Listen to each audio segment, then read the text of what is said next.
өзі бағаны беріп жатыр.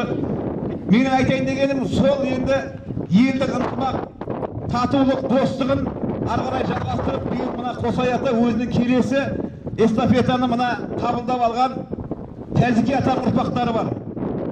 Кеше осы мереке жасаймыз дегенде де, алдында осы Отпантауда үй тігеміз, мереке жасаймыз дегенде де ол жігіттер қалып жатқан жоқ, үлесін қосып жатыр.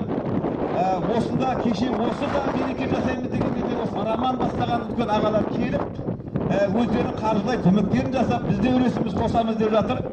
Соған байланысты мен ертеңгі 2017 жылы өтетін Отпантаудағы аманшылық болса мына Тәжіке атамыздың ұрпақтарын ұйымдастырған амал мерекесіне өте үлкен зор қызмет жасап жатқан осы арамызда Балтабай Роман деген ағамыз бар.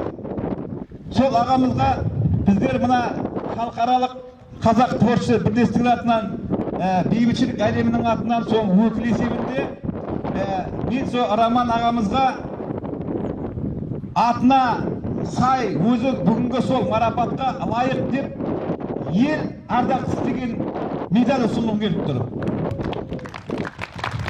Роман аға, келіңіз.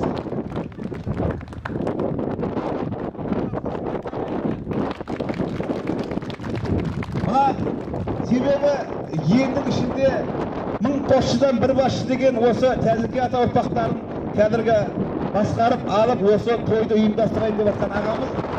Бейбітшілік әлемі халықаралық қазақ творчылық бірлестігі халықтар арасындағы достық пен ынтымақтастықты дамыта отырып, Қазақстанның өсіп өркендеу жолындағы еңбегіңізді, ұйымдастырушылық іскерлік қабілетіңізді жоғары бағалап, ел ардақтысы медалімен марапаттайды деген диплом.